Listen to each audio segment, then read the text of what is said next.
बड़ी खबर बताऊं इस वक्त की आपको, जहां भारत लाया जाएगा 2008 मुंबई हमलों का दोषी तहव्वुर राणा। अमेरिका की सुप्रीम कोर्ट ने भारत में प्रत्यार्पण की मंजूरी दी है। कोर्ट ने तहव्वुर राणा की रिव्यू पिटीशन को खारिज किया है। भारत में लंबे समय से तहव्वुर राणा को लाने की मांग की जा रही थी। पाकिस्तानी मूल के कनाडाई नागरिक राणा के प्रत्यार्पण की भारत लंबे समय से मांग कर रहा था अमेरिका से, क्योंकि साल 2008 में मुंबई में हुए आतंकवादी हमलों में तहव्वुर राणा वांछित था। राणा के पास भारत प्रत्यार्पित न किए जाने का एक आखिरी कानूनी मौका था, जहां उसने अमेरिका की सर्वोच्च अदालत में पिटीशन दाखिल की थी। फिलहाल तहव्वुर राणा लॉस एंजलिस के मेट्रोपॉलिटन डिटेंशन सेंटर में हिरासत में है। उसे 14 साल की जेल की सजा अमेरिका में सुनाई जा चुकी है। कौन है तहव्वुर राणा, जल्दी से आपको बता देते हैं क्या है इसकी कुंडली। आइए सबसे पहले आपको बताते हैं तहव्वुर राणा कौन है। 26/11 मुंबई हमलों का आरोपी है Tahawwur Rana. David Coleman Headley के साथ रेकी का आरोप है। बेस्ट फ्रेंड था ये डेविड हेडली का। इसके साथ ही साथ आपको बता दें कि हमलों में लश्कर तैयबा की इसने मदद की और यह आरोप है इस पर। इसके साथ ही साथ भारत में आपराधिक साजिश, हत्या सहित कई आरोप के लिए इसे लगातार भारतीय एजेंसी तलाश रही थी। भारत के खिलाफ युद्ध छेड़ने का भी आरोप है। 2008 के हमले का मास्टरमाइंड में से एक ये भी रहा है। आईएसआई और लश्कर के लिए सक्रिय रूप से काम करता रहा है। 7 भाषाओं का ये जानकार रहा है। इसके साथ ही साथ आपको बता दें कि 2009 में अमेरिका के शिकागो से इसकी गिरफ्तारी हुई और इसके बाद अभी इसके पास कनाडा की नागरिकता है। कनाडा का ये नागरिक है, पाकिस्तानी मूल का है। पाकिस्तान में इसका जन्म हुआ और मेडिकल की डिग्री इसने हासिल की। आईएसआई और लश्कर का एक सक्रिय सदस्य रहा है। 2 सहयोगी इस वक्त मेरे साथ इस बड़ी खबर पर तमाम अपडेट्स के लिए जुड़ रहे हैं। मुकेश सिंह सेंगर और नीता हमारे साथ तमाम जानकारी के लिए जुड़ रही है। मैं सबसे पहले मुकेश आपसे ही जानूंगा, कितनी बड़ी सफलता भारतीय एजेंसियों के लिए तहव्वुर राणा को प्रत्यार्पित करने के तौर पर जो एक आखिरी बाधा नजर आ रही थी, जो उसका पिटीशन था, वो भी खारिज कर दिया गया अमेरिका में। देखिए, निश्चित तौर पर भारत के लिए एक बहुत अच्छी खबर है और हमारी जो एजेंसियां हैं उनके लिए बड़ी कामयाबी है, क्योंकि पिछले 13 सालों से लगातार कोशिश की जा रही थी तहव्वुर राणा को भारत लाने की, और आखिरकार जो अमेरिका का सुप्रीम कोर्ट है उसने अब जो परमिशन है जो ग्रांट कर दी है और जो तहव्वुर राणा की जो अर्जी थी वो खारिज कर दी है।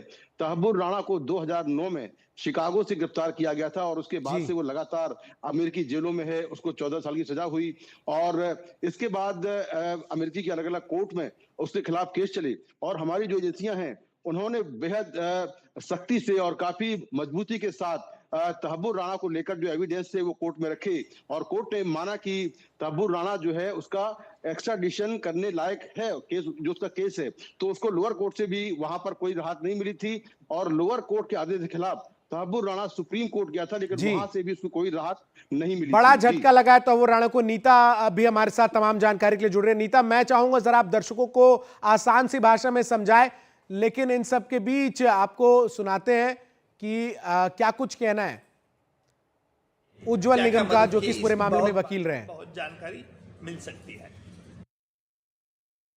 इस पूरे मामले में वकील रहे हैं नीता हमारे साथ लगातार बनी हुई है। नीता, मैं जरा ये चाहूंगा आप दर्शकों को संक्षिप्त में जरा ये जरूर बता दें कि अब ये प्रत्यार्पण की प्रक्रिया आगे कैसे बढ़ेगी। क्योंकि अब ये सुप्रीम कोर्ट ने डिसाइड कर दिया है कि उसे एक्स्ट्राडाइट किया जाना है। भारत और अमेरिका के बीच में एक्स्ट्राडिशन ट्रीटी जो है वो 1997 से दोनों देश जो हैं वो सिग्नेटरीज हैं। यही वजह है कि एक देश का अगर कोई वांछित अपराधी दूसरे देश में होता है तो जो दूसरा देश है वो ये हक रखता है और एक्स्ट्राडिशन की मांग करता है, जिसके तहत तहव्वुर राणा के खिलाफ भी भारत ने जो है वो मांग की हुई थी। लेकिन क्योंकि वो अपनी तरफ से कोशिश कर रहा था कि वो भारत वापस ना जाए, शिकागो में भी उसने एक कोशिश की थी और उसने ये दलील ली थी कि सेम चार्जेस के ऊपर उसके ऊपर केस बनाया गया है जिसके ऊपर वो ऑलरेडी ट्राइड एंड टेस्टेड है, जिसके ऊपर अमेरिका ने एक स्टैंड लिया था और बोला था कि जो डॉक्यूमेंटेशन उसने लिया था, जो आरबीआई में उसने दिया था अपना ऑफिस खोलने के लिए, वो फर्जी था। तो उसके तहत यानी कॉन्स्पिरेसी के तहत उसके ऊपर मामला नहीं चला था। तो इसी बुनियाद पर ये अब जो सुप्रीम कोर्ट है उसने अब उसकी जो पिटीशन है वो खारिज कर दी है। ये एक इम्पॉर्टेंट बात है क्योंकि ऑलरेडी भारत जो है, मिनिस्ट्री ऑफ एक्सटर्नल अफेयर्स जो है वो कह रही है कि इस तरह के 65 और वांछित अपराधी हैं जो भारत के हैं, अमेरिका में हैं, जिन्हें वापस लाने की कोशिश भारत जो है वो कर रहा है। पहल जो है वो तहव्वुर राना से हो रही है। ये इसलिए इंपॉर्टेंट है क्योंकि तहव्वुर राना एक क्रूशल रोल उसने प्ले किया था 26/11 के हमलों में। ये एक मास्टरमाइंड बताया गया था, लेकिन क्योंकि ये बाहर रह रहा था, विदेश में रह रहा था, तो उसे भारत लाने में इतने सालों से भारत की एजेंसियां जो हैं वो कामयाब नहीं हुई। लेकिन स्टेप बाय स्टेप उन्होंने हर एक जो एक डाउट था वहां की प्रोसिक्यूशन एजेंसीज में, उसे खारिज किया। बिल्कुल बिल्कुल, काफी लंबा ये पूरा मामला भी चला नीता। 2013 से इस पूरे मामले की सुनवाई रही। मुकेश हमारे साथ लगातार बने हुए हैं। मुकेश, इस पूरे मामले में सबसे अहम मोड़ तब आया जब तहव्वुर राणा के ही सबसे खास दोस्त रहे डेविड कॉनमैन हेडली ने सरकारी गवाह बनने की बात जो है वो स्वीकार की, और उसने फिर तहव्वुर राणा का नाम लिया कि कैसे तहव्वुर राणा के साथ मिलकर जिन तमाम जगहों पर हमले किए गए, उनकी रेकी की गई ISI, और साथ ही साथ लश्कर तैयबा को तमाम इंफॉर्मेशन अटैक से पहले किस तरीके से प्लान आउट किया जाए वो मुहैया कराया गया। ऐसे में प्रत्यार्पण के बाद जो कई बड़े सवाल हैं इस हमले को लेकर, जो इस बात की तरफ और प्रमुखता से इशारा करेंगी कि कैसे इसमें पाकिस्तान में बैठे आतंकी संगठन संलिप्त थे, उसमें और क्लैरिटी आएगी। देखिए, बिल्कुल तहव्वुर राणा वो शख्स है जिसने मुंबई का पूरा जो ब्लूप्रिंट था वो डेविड कोल्डमैन हेडली को दिया था, और उसके बेसिस पर मुंबई में हमले प्लान किए गए थे। सारी लोकेशंस कौन सी कहां पर हैं, कौन सा होटल कहां पर है, कैसे वहां पर आना है, ये सारी जानकारी जो पूरा ब्लूप्रिंट था मुंबई का, वो तहव्वुर राणा ने डेविड कोल्डमैन हेडली को दिया था। तहव्वुर राणा के गिरफ्तार होने के बाद जब उसका ट्रायल शुरू हुआ अमेरिका में, तो डेविड कोल्डमैन हेडली ने उसके खिलाफ गवाही दी। ये एक मजबूत जो एक स्टेटमेंट था, उसके बेसिस पर जो केस था वो मजबूत हुआ। और इसके साथ ही जो भारतीय एजेंसियां हैं उन्होंने भी पूरी कॉन्स्पिरेसी से लेकर किस तरह से हमला हुआ, जो पूरे कॉल रिकॉर्ड थे, जो पूरी जानकारियां थी, वो अमेरिका में रखी, और उसके बेसिस पर जो तहव्वुर राणा है, अब फाइनल ये हुआ है कि अब अमेरिका से उसका एक्स्ट्राडिशन होगा और जल्द ही वो भारत आएगा। बिल्कुल, इन सब के बीच आप दोनों बने रहिए हमारे साथ। इस पूरे मामले में वरिष्ठ वकील उज्ज्वल निगम, जो कि वो पैरवी भी करते रहे हैं, उन्होंने हेडली से जाकर पूछताछ भी वहां पर की, उस टीम का वो हिस्सा रहे, उनका क्या कुछ कहना है ये सुनते हैं। जहां तक मुझे लगता है कि भारत के लिए एक अच्छा ये US गवर्नमेंट ने कदम उठाया है, और ये हमारी भारत सरकार की कूटनीति ही बहुत यशस्वी हुई है, मैं मानता हूं, जिसके कारण तहव्वुर राणा को अभी बचना बहुत मुश्किल है।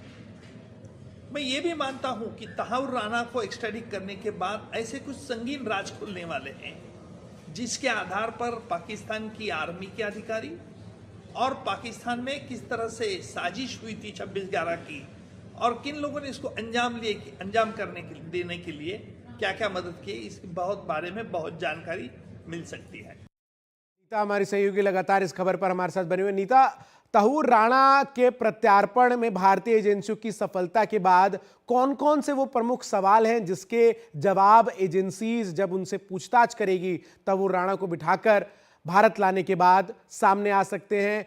क्या रहेगा angle of investigation Tahawwur Rana से पूछताछ के दौरान, क्योंकि क्या अभी भी ऐसे कई बातें हैं जिनका पता लगाना भारतीय एजेंसी के लिए उस पूरे हमले से जुड़े मामलों में उसकी छानबीन में जरूरी है?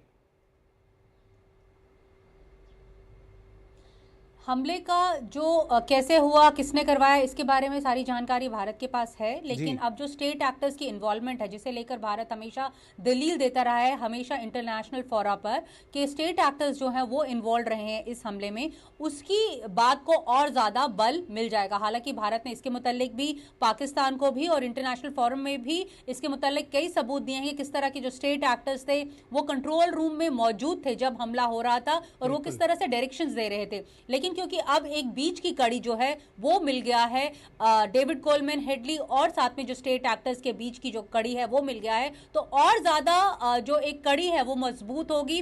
भारत जो है पाकिस्तान के ऊपर दबाव बनाएगा, क्योंकि अभी भी ऐसे कई अपराधी हैं, चाहे हाफिज सईद हो या मौलाना मसूद अजहर हो, जो पाकिस्तान में खुलेआम घूम रहे हैं, जिनका वास्ता सीधा सीधा यही नहीं, कई तंजीमें हैं जो अभी भी वहां पर सक्रिय हैं, चाहे जो अमेरिका के दबाव पर वो डिसबैन हो गई हो, लेकिन न्यू तंजीम के तौर पर वो वहां से काम कर रही है। हम उसका नजारा देखते हैं जम्मू कश्मीर में, जिस तरह आतंक का ग्राफ लगातार बढ़ता जा रहा है।